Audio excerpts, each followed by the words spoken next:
भाई और बहनों, स्वागत करते हैं आपका टुडे ब्रेकिंग न्यूज की 10 बड़ी खबरों में, जहां आपको बताएं 28,000 की पार पहुंची संक्रमितों की संख्या, 886 लोगों की मौत। साथ ही बड़ी खबर आ रही है, यूपी समेत देश के कई हिस्सों में 400 जमाती छिपे हुए हैं। मुंबई में 11 लोगों को किया गया गिरफ्तार। बड़ी खबर और साथ ही आपको बताएंगे, कोरोना मरीजों को प्लाज्मा दान करने के लिए कनिका कपूर ने दिया ब्लड सैंपल। साथ ही बड़ी खबर आ रही है, लॉकडाउन तोड़कर पढ़ रहे नमाज, पुलिस ने रोका तो कर दिया पथराव। आगे जानेंगे विस्तार से। साथ ही बड़ी खबर आ रही है, देश में हालात सामान्य होने पर होंगी 10वीं और 12वीं की बची हुई परीक्षाएं। आगे जानेंगे विस्तार से। चीन में कोरोना संक्रमण के 11 मामले।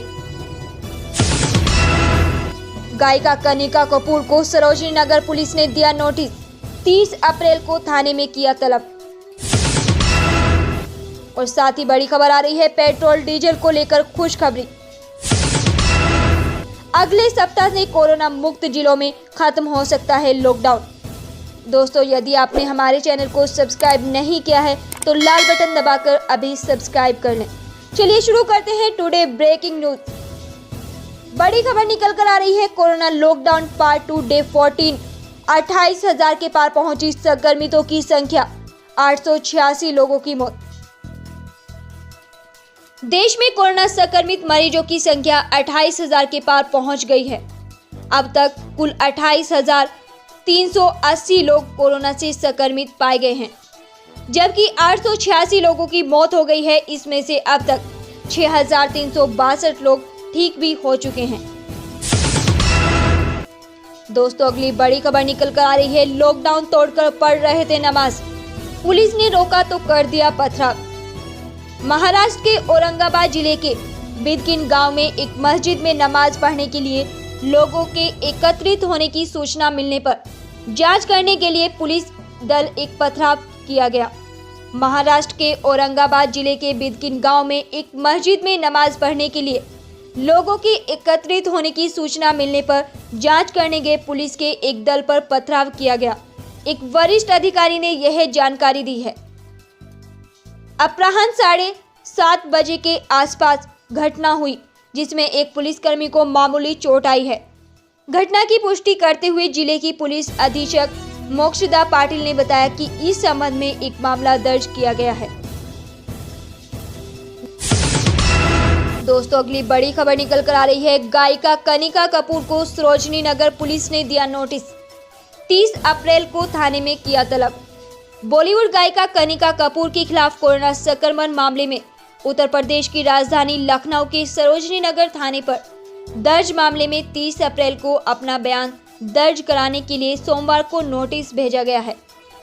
पुलिस प्रवक्ता ने यह जानकारी दी है। उन्होंने बताया कि कोरोना वायरस से संक्रमित पाई गई बॉलीवुड गायिका कनिका कपूर के खिलाफ लापरवाही के आरोप में लखनऊ के सरोजनी नगर थाने में 20 मार्च को भारतीय दंड संहिता की धारा 188, 269 और 270 के तहत मामला दर्ज किया गया है।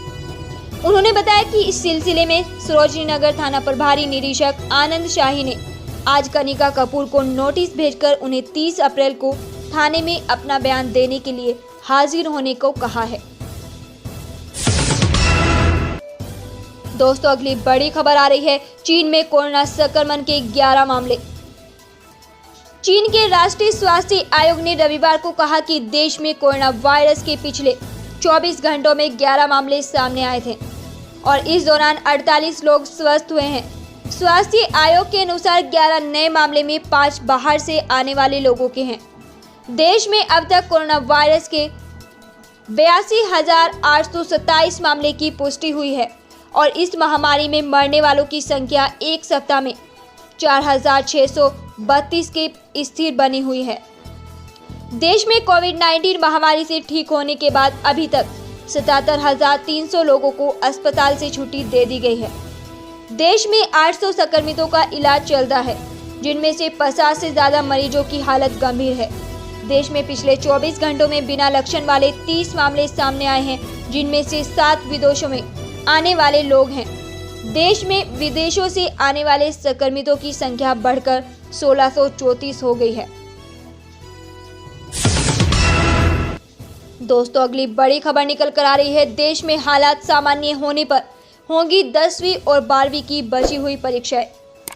केंद्रीय मानव संसाधन विकास मंत्री रमेश पोखरियाल निशंक ने कहा है कि देश में हालात सामान्य होने पर केंद्रीय माध्यमिक शिक्षा बोर्ड की 10वीं और 12वीं बची हुई 83 विषयों में से 29 विषयों की परीक्षा होंगी। केंद्रीय मंत्री निशंक सोमवार को अपने वेबिनार संवाद के माध्यम से कोरोना के लॉकडाउन के कारण बोर्ड परीक्षाओं के बाधित होने और छात्रों की पढ़ाई के नुकसान की भरपाई संबंधी अभिभावकों के सवालों के जवाब दे रहे थे। निशंक अब राज्यों के शिक्षा मंत्रियों के साथ बैठक करेंगे। उसके बाद वह छात्रों से भी सोशल मीडिया के माध्यम से इस प्रकार संवाद स्थापित करेंगे। इस वेबिनार संवाद में जम्मू कश्मीर से लेकर केरल तक और गुवाहाटी से लेकर गुजरात तक लगभग 20,000 अभिभावक जुड़े। निशंक ने बोर्ड परीक्षा के आयोजन को लेकर अनिश्चितताओं संबंधी अभिभावकों के सवालों के जवाब देते हुए कहा कि हम सीबीएसई बोर्ड की 10वीं और 12वीं की पूर्व में हो चुकी परीक्षाओं की उत्तर पुस्तिकाओं का मूल्यांकन का कार्य शुरू करने के लिए प्रयासरत हैं। उन्होंने कहा कि बची हुई 83 विषयों की परीक्षाओं में से केवल आप 29 का ही आयोजन होगा। इसके लिए छात्र तैयार रहें। शेष वैकल्पिक विषयों के अंक उनके इंटरनल असेसमेंट के आधार पर दिए जाएंगे। दोस्तों, अगली बड़ी खबर निकल कर आ रही है। यूपी में 2020-21 सत्र में स्कूलों में नहीं होगी फीस वृद्धि, डीएम को दी गई जिम्मेदारी। उत्तर प्रदेश में 2020-21 के सत्र के लिए स्कूलों में फीस नहीं बढ़ाई जाएगी। माध्यमिक शिक्षा विभाग की प्रमुख सचिव ने जिलों के डीएम को इसके लिए आवश्यक निर्देश दिए हैं। डीएम को यह जिम्मेदारी दी गई है कि उनको यह देखना होगा कि उत्तर प्रदेश माध्यमिक शिक्षा विभाग की प्रमुख सचिव आराधना शुक्ला ने जिलाधिकारियों को निर्देश दिया है कि वे इसकी निगरानी करें कि 2020-21 के सत्र में UP basic education board CBSE, ICSE, international baccalaureate और आईजीसीएसई के संबंध स्कूलों की फीस न बढ़ाई जाए। इससे पहले प्रमुख सचिव ने शिक्षा अधिकारियों को निर्देश जारी किया था कि फीस के दबाव बनाने वाले स्कूलों के खिलाफ कार्रवाई की जाए। ऐसे वित्तहीन स्कूल जो सरकार के आदेश के बावजूद शिक्षकों का वेतन रोके हुए हैं और इसकी जानकारी विभाग को नहीं दे रहे हैं, इसको भी नोटिस दिया जाए।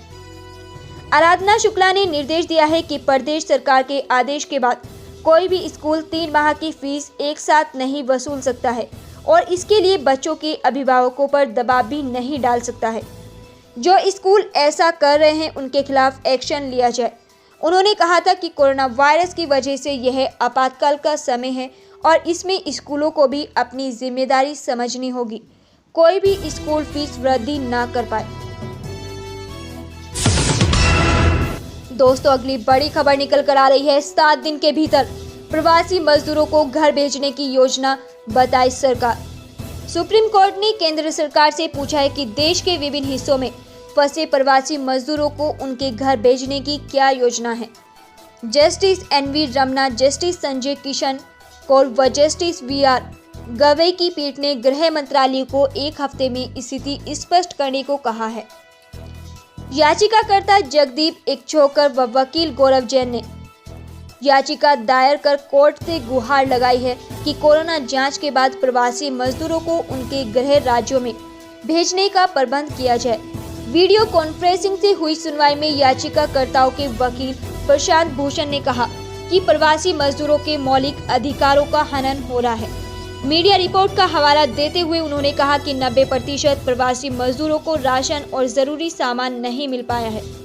इस पर सॉलिसिटर जनरल तुषार मेहता ने कहा वह रिपोर्ट गलत है। उन्होंने कहा कि केंद्र इस मामले में राज्यों से लगातार संपर्क में है।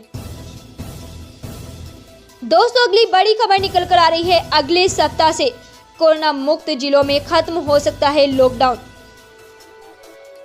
लॉकडाउन की चरणबद्ध तरीके से खुलने की तैयारी तो होने लगी है, लेकिन कुछ ठीक रहा तो भी आधे से ज्यादा देश संभवतः प्रतिबंध में ही रहेगा। प्रधानमंत्री नरेंद्र मोदी से चर्चा में जहां अधिकतर राज्यों के मुख्यमंत्रियों ने भी कोरोना संक्रमण के देखते हुए लॉकडाउन बढ़ाने की बात कही। वहीं प्रधानमंत्री ने कोरोना के साथ जंग की तैयारी दुरुस्त रखते हुए अर्थव्यवस्था का पहिया चलाने का संकेत भी दिया और राज्यों से अपने यहाँ इसका फॉर्मूला तैयार करने को कहा। सब कुछ ठीक रहा तो भी आधा देश नहीं खुल पाएगा। उन्होंने परोक्ष रूप से चीन से भाग रही कंपनियों का हवाला देते हुए कहा कि संकट के इस काल में अवसर में बदला जा सकता है, इसकी तैयारी की जानी चाहिए। हालांकि इसके बावजूद यह मानकर चलना चाहिए कि सब कुछ ठीक रहा तो भी आधा देश ही खुल पाएगा। दरअसल यह छूट केवल उन्हीं जिलों को मिलेगी जो कोरोना से मुक्त हैं।